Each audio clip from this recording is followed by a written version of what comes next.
미스터 토트넘, 우리의 손흥민 선수는 토트넘 팬들에게 기어코 보여주고야 말았습니다. 지난 아스날 홈 경기에서의 원더골을 텅 빈 경기장, 고작 수천 명의 관중 앞에서만 선보인 것이 아쉬웠기에 만원 관중 앞에서 하고 싶다고 경기 전에 한 말을 그대로 보여준 손흥민 선수입니다. 그가 왜 월드 클래스인지, 또 한 번 보여준 이 완벽한 골에 대해 현지에서 나온 충격적인 이야기를 하기에 앞서 이번 경기에서 손흥민 선수의 활약에 대한 평가들이 그야말로 끝도 없이 쏟아지고 있는 현지 상황인데요.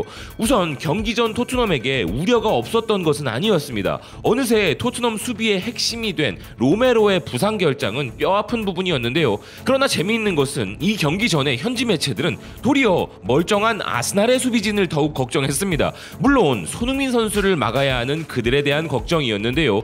특히나 이번 경기에서 손흥민 선수에게 농락 수준의 최악의 경기를 선보인 아스날 수비진들에 대해 풋볼 런던은 경기 전부터 아스날의 북런던 더비가 가장 우려되는 주 원인이 바로 손흥민 선수를 막아야 할 세드릭 소아레즈 선수라 꼽은 바 있었죠. 그리고 실제 경기에서 세드릭은 매체의 우려대로 손흥민 선수에 대한 반칙으로 PK를 헌납하였는데요.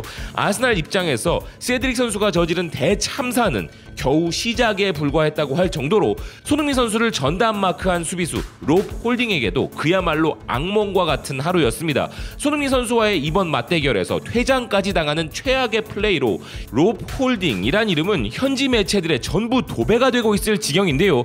롭 홀딩이 손흥민 선수를 팔꿈치로 가격하고 두 번째 경고를 받는 이 장면에 대해 이언 에이브라햄은 바보 중에 바보라고 말했고, 맨유 레전드 출신의 해설위원 게리 네빌은 홀딩이 한 건 미친 짓이다. 그는 제멋대로였고 침착하지도 못했으며 자리를 비웠다. 소는 홀딩을 어린아이 갖고 놀듯 했다 라고 평가했습니다. CBS 스포츠도 이는 손흥민에 대한 어리석은 도전이었다 정의 내렸는데요. 롭 홀딩에 대한 아스날 팬들의 반응도 흥미로웠습니다. 홀딩은 내가 본 선수 중 가장 부끄러운 선수이다. 자기가 무슨 반다이크라도 된 줄로 생각한다. 롭 홀딩, 롭 엘보잉, 롭 워킹. 손을 다루려는 아르테타의 계획이 이거였어? 게리 네빌은 아스날을 싫어하지만 이번엔 그의 말은 옳다. 홀딩은 매우 어리석었어. 홀딩은 손흥민에게 그 전에 여러 차례 털렸어. 퇴장은 이미 일어날 재앙이었어. 게리 네빌 말이 맞다. 홀딩의 플레이는 나를 짜증나게 만들었어. 스포츠맨답지 않고 더러웠어. 명백한 파울이었어. 손흥민이 우리에게 패배를 안겼다는 사실이 실망스럽다. 손이 PK를 얻어내고 퇴장도 만들고 두 번째 골로 이어지는 코너킥도 했고 세 번째 골까지 넣어 경기를 끝냈다. 난 토트넘은 싫어하지만 손만큼은 존경한다. 게리 네빌 말이 맞아. 손이 홀딩을 아이처럼 꾸짖었어. 홀딩은 첫 경고를 받을만 했어. 그리고 두 번째 경고도 받을만 했어. 그는 우리를 실망시켰어. 홀딩이 손을 팔꿈치로 가격했다는 사실을 받아들여. 심판한테 징징거리는 걸 멈추고 인정해야 해. PK도 맞았고 퇴장도 맞았어. 이제 극복하고 월요일 경기에 집중해야 해. 도대체 팔꿈치를 어디에다 두는 거지? 난 경기 시작 후 10분이 지났을 때 홀딩이 나가야 한다고 말했어. 아무 이유도 없이 너무 공격적으로 손흥민에게 뛰어들었어 라는 등으로 아스널 팬들이 보기에도 롭 홀딩 선수의 플레이는 더티했다는 것인데요. 하지만 아스날의 아르테타 감독은 팬들과 생각이 같았을지는 몰라도 말은 달랐습니다. 오늘 경기의 판정에 대해 다소 불만스럽다는 어조로 인터뷰를 한 것인데요. 이전 경기에서 늘 손흥민 선수에게 당해왔던 트라우마가 감독과 선수들 모두에게 있었다는 것은 이해하지만 홀딩 선수가 경기 시작부터 손흥민 선수를 다치게 할 수 있는 거친 플레이를 하고 그를 도발하려는 의도적인 파울을 계속한 것이 감독의 지시가 아니었다 보기는 힘든 것이죠. 그게 그의 지시가 아니었다면 아르테타 감독이 홀딩 선수를 애시당초 진정시켰을 것입니다. 그러니 자기 꾀에 자기가 넘어간 것을 심판 탓을 한다면 명문 아스날의 감독으로서의 자질을 갖추고 있는가에 대해 의심해보는 것이 더 이치에 맞는 것이죠. 또 한 가지 재미있는 사실도 현지에서는 주목하고 있는데요. 이번 아스널전에서 손흥민 선수의 맹활약이 있게 만든 것이 바로 아스날이라는 것입니다. 이번 북런던 더비가 1월에 있었어야 했는데 연기된 것을 두고 CBS는 아스날이 만약 1월에 이 경기를 했었다면 적어도 지금처럼 파괴적이고 절정에 다다른 손흥민 선수를 상대할 필요는 없었을 것이라 보도했는데요. 지난 1월 경기를 연기해달라고 요청한 것이 다름 아닌 아스날이었는데 이 요청 자체도 논란이 있었지만 원래 1월 16일 경기였던 이 경기를 그냥 진행했다면 손흥민 선수가 당시 햄스트링 부상이었던 상황이라 손흥민 선수를 피할 수 있었던 것이기에 아스날이 자책해야 할 부분이라는 것입니다. 플래닛 풋볼도 이런 아르테타 감독의 어거지 심판 탓 발언을 팩트로 반박하였는데요. 기사는 롭홀딩이 토트넘의 손흥민에게 퇴장을 당한 반칙을 포함하여 총 4번의 반칙을 했기에 퇴장을 당한 것이라 전하고 있습니다. 그리고 홀딩이 기록한 총 4개의 파울, 그 파울 모두가 손흥민 선수에게 범한 반칙이었다는 것인데요. 손흥민 선수가 부상을 입을 수 있는 수준으로 걷어차고 가격하는 등, 아니 아무리 거친 리그라지만 현지에서 지적하는 대로 격투기 레슬러인지 축구 선수인지 모를 지경이었는데요. 이런 아르테타 감독의 반응에 동의하지 않은 것은 아스날 레전드도 마찬가지였습니다. 이 경기에서 손흥민 선수에게 무너진 홀딩에 대해 아스날 레전드 출신의 해설위원 이안 라이트는 홀딩 선수가 도대체 왜 이렇게 경기를 망칠 정도로 손흥민 선수를 거칠게 다루었는지 전문가답게 아주 명확한 이유를 제시했는데요. 그것은 바로 홀딩이 손흥민 선수를 상대로 겁에 질렸기 때문이라는 것입니다. 그는 홀딩이 퇴장한 직후 그 이유에 대해 손흥민의 속도를 의식하여 홀딩이 겁에 질렸기 때문이라고 하면서 그의 퇴장에는 아무 불만도 있을 수 없고 변명할 방법도 없다고 주장하였는데요.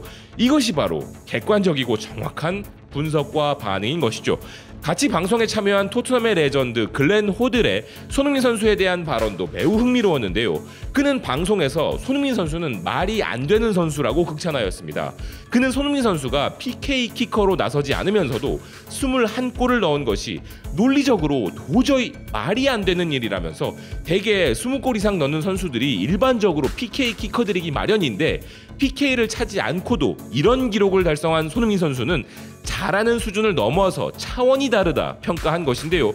전반부터 경기의 모든 골을 만들어내는데 일조하고 모든 위협적 상황을 주도하고 상대 선수들을 실력으로 제압해버린 손흥민 선수. 이제 우리는 우리가 결코 지나쳐서는 안 되는 그의 아름다운 골에 대해서도 이야기해봐야겠죠. 이제 득점 1위인 살라와 한 골 차이로 좁혀진 손흥민 선수의 리그 21호 골 말입니다. 이에 대해 그야말로 월드 클래스가 가진 결정력이란 것이 어떤 것인지를 보여주었다는 극찬이 나오고 있는데요. BBC의 해설위원 매튜 업스는 손흥민 선수와 해리 케인이 아스날을 산산조각 내고 있다면서 특히나 손흥민 선수의 마지막 3번째 골에 대해 주목했는데요.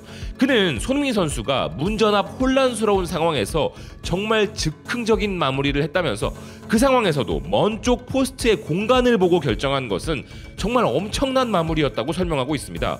경기를 직접 보셨거나 하이라이트로 골 장면을 보신 분들은 느끼시겠지만 그 짧은 순간에 강한 슛을 하면 보통 슛 코스가 막힐 수밖에 없는데 그런 상황에서도 큰 스윙을 멈추고 가볍게 공간을 향해 드랍성의 슛을 날릴 수 있는 침착함은 그저 우연히 나올 수 있는 것이 아니라는 것을 제대로 캐치한 매튜 업슨 해설위원이었는데요. 경기를 3대0으로 만드는 21호 골을 달성하고 완전히 무너진 아스날을 상대로 추가골도 가능해 보이는 후반 흐름에서 많은 분들이 아쉬워하실 만한 손흥민 선수의 이른 교체가 있었습니다.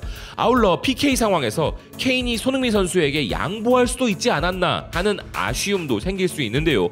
실제로 몇몇 토트넘 팬들도 손흥민 선수가 왜 PK를 차지 않냐는 불만과 왜 교체하느냐, 콘테는 소니가 득점왕 타이틀 추격 중인 거 모르냐는 등의 반응들이 있었습니다. 하지만 이를 두고 케인을 뭐라 할 수도 콘테 감독을 나무랄 수가 없는 게 케인은 원래 PK 전담 키커이기도 하거니와 전세계 공격수 중 가장 완벽하게 PK를 차는 선수이며 이 경기는 팀의 챔피언스리그 진출에 있어 가장 중요한 경기였기에 어쩔 수 없는 부분이 있었습니다. 그걸 알기에 손흥민 선수 역시 PK를 얻어내자마자 케인 선수에게 아무 불만 없이 공을 건넨 것인데요. 후반 콘테 감독의 교체 지시에는 다소 실망스러운 표정을 지었지만 여전히 팀 플레이를 강조하는 너무도 현명한 인터뷰를 한 것 또한 칭찬받아야 할 부분입니다. 콘테 감독 역시 교체를 하고 나오는 손흥민 선수를 달래고 경기 종료 후에도 또 한 번 달랠 정도로 미안한 마음을 표현했는데요. 현재 남은 일정이 매 경기가 결승전급으로 중요한 데다가 타이트한 일정만 아니었다면 손흥민 선수를 교체할 리도 없었을 것이며 케인도 PK를 양보했을 것입니다. 그리고 현지에서는 기존의 공격수들과는 격이 다른 손흥민 선수의 경이로운 모습에도 주목했는데요.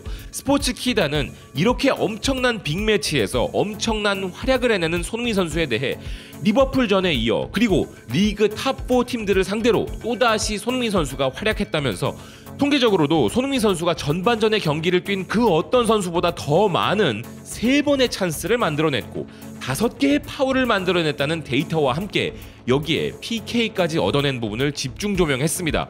토트넘 트위터 역시 이런 손흥민 선수의 활약에 대해 빅게임 플레이어라며 간결하면서도 명확하게 토트넘의 에이스를 자랑스러워하고 있는데요.